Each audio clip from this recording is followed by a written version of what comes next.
Welcome back to the Everything Financial Radio Show on the Legacy Radio Network. I'm your host, Dennis Tubbergen. And wow, the last segment in which we spoke with Leslie Paige, Media Director for Citizens Against Government Waste, went quickly. So we're glad to have her back for another segment. Leslie, appreciate you staying with us. And, you know, I'm sure there's some listeners out there that would maybe like to learn more about your organization. What would you have them do? Well, I think the best source of information on Citizens Against Government Waste and what we do is on our website. And, you know, as usual, it's at www.cagw.org. And, you know, certainly you can just put in Citizens Against Government Waste into Google. It will take you right, or whatever your browser is, whatever your search engine of choice is, and you'll go straight to our website. And the website is just, you know, it'll probably blow people's minds, but there's a lot of information there. I mean, we are one of the biggest publications we do every year is the Pig Book, which is our pork barrel expose. We're going to be doing a new one very shortly. We're going to be releasing it on April 17th. But you know, listeners and viewers can go look at what our old Pig Books uncovered in terms of earmarks and pork barrel spending. We also have a big compendium on there called Prime Cuts, which is our suggestions on where the federal government can cut money. And we've actually come up with, we've been doing that for quite a few years. Every year we update the list. We draw from all sources that have made recommendations, including President Obama. He always has a list of things that he recommends that are terminated or eliminated or reduced or reformed. You know, they never get reformed or eliminated or reduced, but the list is there. And then on top of that, the Congressional Budget Office has lists. The Republican Study Committee has lists.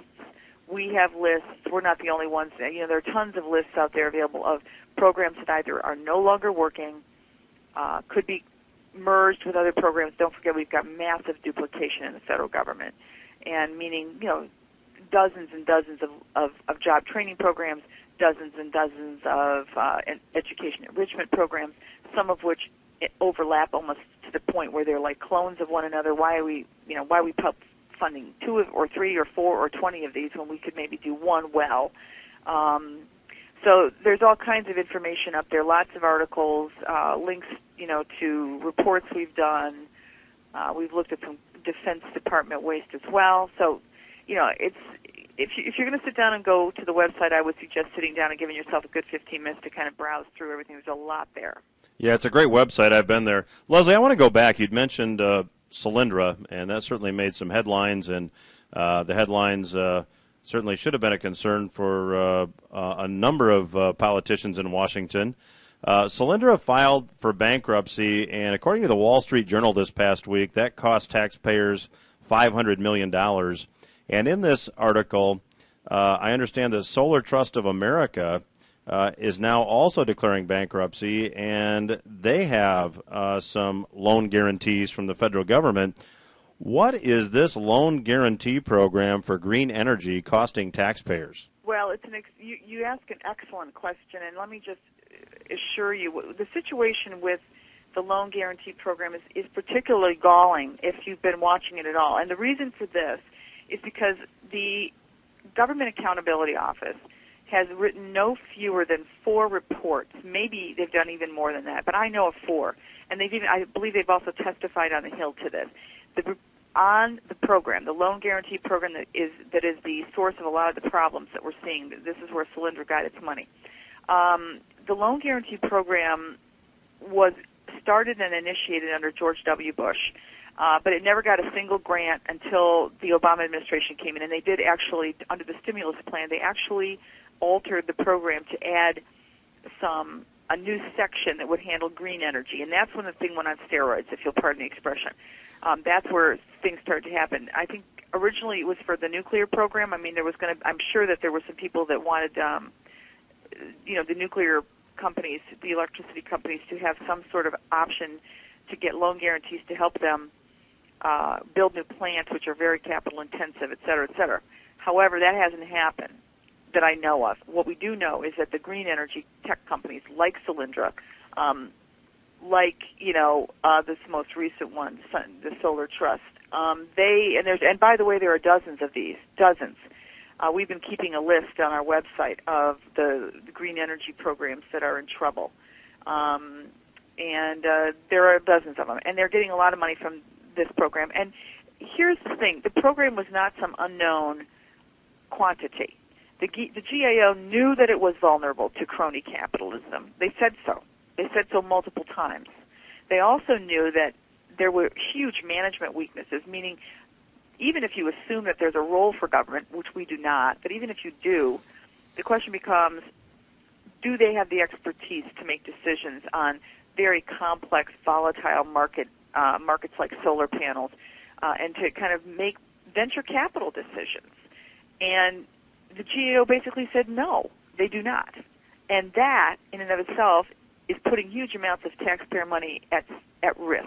I mean, they said it back in 2008, 2009, 2010, 2011.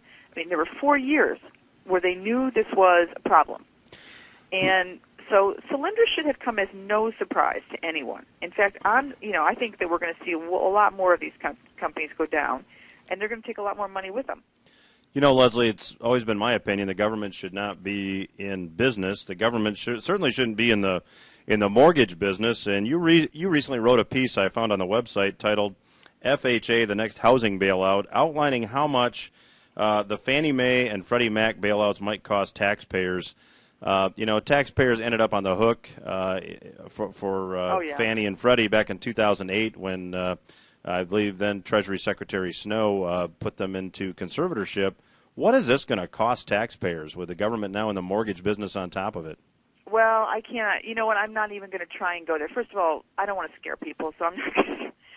I don't want to get into this. And actually, I don't know how much it could cost us. But let me tell you this: the FHA is in a very tenuous spot for a lot of reasons. Let me just back up for a second and tell you that in our position as a government waste organization, our position all along with Fannie and Freddie should have been shorn of its special privileges and made private entities, and or they should have been completely taken back into the government so that we could have a sight line into their activities. Neither thing happened.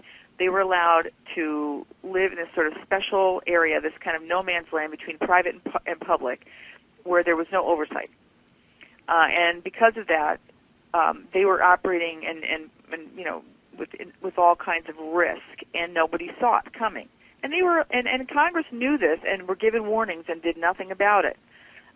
They didn't have enough oversight for what they were doing, and the Congress wasn't willing, because of the politics of the situation, to step in and do something about it. Well, so they swooned into the arms of the government. Off they went, and now the incentives are all being skewed toward FHA. And the fascinating thing about FHA is that the FHA administrator actually released its report, its audit, in November of 2011, and they said point blank that the fund has a 50% chance of requiring a bailout in the near term, which, by the way, they termed slim. Meaning they said there's a slender chances at 50%. I don't know about you, but 50% is that is way too risky.